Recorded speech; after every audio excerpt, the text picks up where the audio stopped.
সকলকে স্বাগতম জানাইছো আমাৰ ব্ৰাইট ক্লাছেছ ইউটিউব চেনেললৈ। আজি আমি আলোচনা কৰিম ক্লাছ 10ৰ আয়তন আৰু পৃষ্ঠকালীৰ এটা অংক 13.1ৰ কুৱেশ্যন নম্বৰ 7।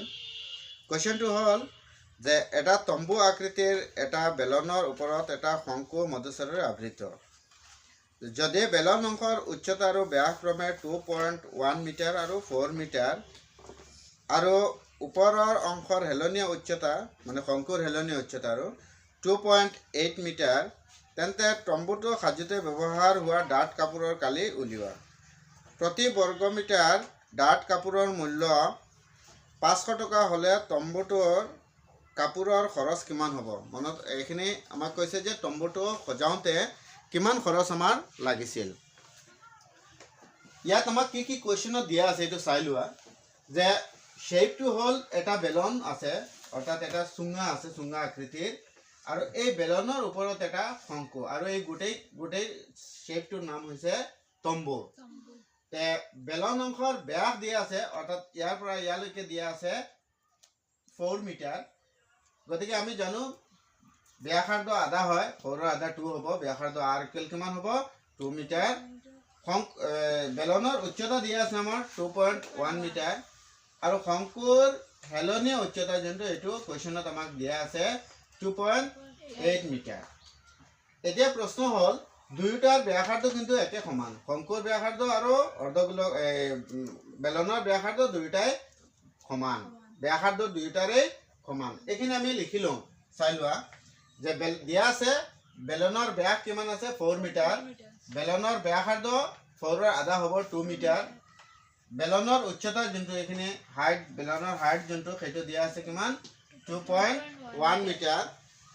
আকৌ যেতিয়া আমি শংকুত যাম, শংকুৰ ব্যাসাৰ্ধ কিমান হ'ব 2 মিটাৰ হ'ব। শংকুৰ হেলনীয়া উচ্চতা আমাক এল বুলি স্ল্যান্ট হাইট বুলি কোৱা হয়, শংকুৰ উচ্চতা আমাক কিমান দিয়া আছে 2.8 মিটাৰ। গতিকে তম্বুটোৰ পৃষ্ঠকালি আমি যেতিয়া ওলাবলৈ যাম, ইয়াত দুটা বস্তু আছে, এটা হ'ল বেলন আৰু এটা হ'ল শংকু। গতিকে আমি এইখিনি ধুনীয়াকৈ লিখি ল'ম যে তম্বুৰ পৃষ্ঠকালি ইকুৱেল বেলনৰ পৃষ্ঠকালি প্লাছ হ'ল শংকুৰ পৃষ্ঠকালি। এতিয়া বেলনৰ পৃষ্ঠকালিৰ ফৰ্মুলা হ'ল 2πr/h, বুজিলা? শংকুৰ পৃষ্ঠকালি হ'ল πr/l। কি πr/l? এতিয়া আমি কমন লৈ ল'ম, চোৱাচোন, ইয়াতো পাই আছে, ইয়াতো পাই আছে, ইয়াতো আৰ আছে, ইয়াতো আৰ আছে, গতিকে আমি পাই আৰ কমন ল'ম। থাকিল কি ইয়াত 2 আৰু h, 2h প্লাছ ইয়াত থাকিল l। সবে বুজিলা? একেবাৰে সহজ এইখিনি।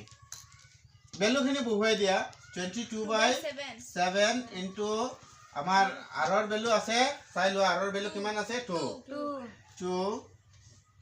ইনটু hৰ ভেলু কিমান আছে 2.1 দিম আমি, 2.1 প্লাছ এলৰ ভেলু আছে আমাৰ 2.8, এইটো হ'ব মিটাৰ স্কয়াৰ।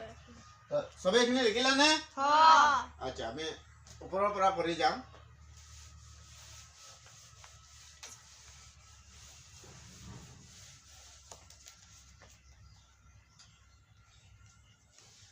এতিয়া চোৱা, যিহেতু এই দুটা আমি কেনসেল কৰিব নোৱাৰিম, গতিকে 22ৰ লগত 2 পূৰণ কৰি দিম, মাল্টিপ্লাই কৰি দিম, কিমান হ'ব 44/7 হ'ব।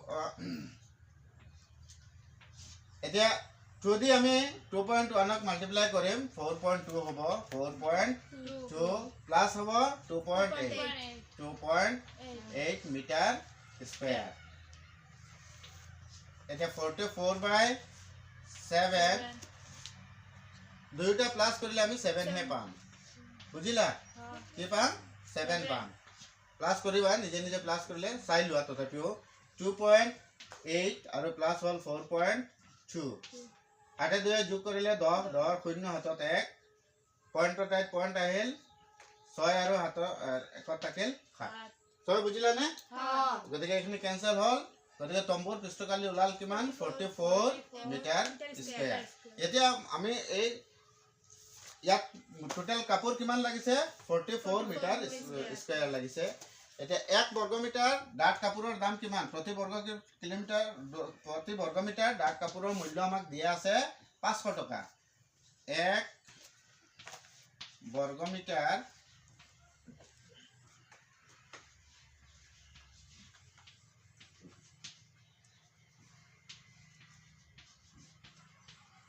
ডাঠ কাপোৰৰ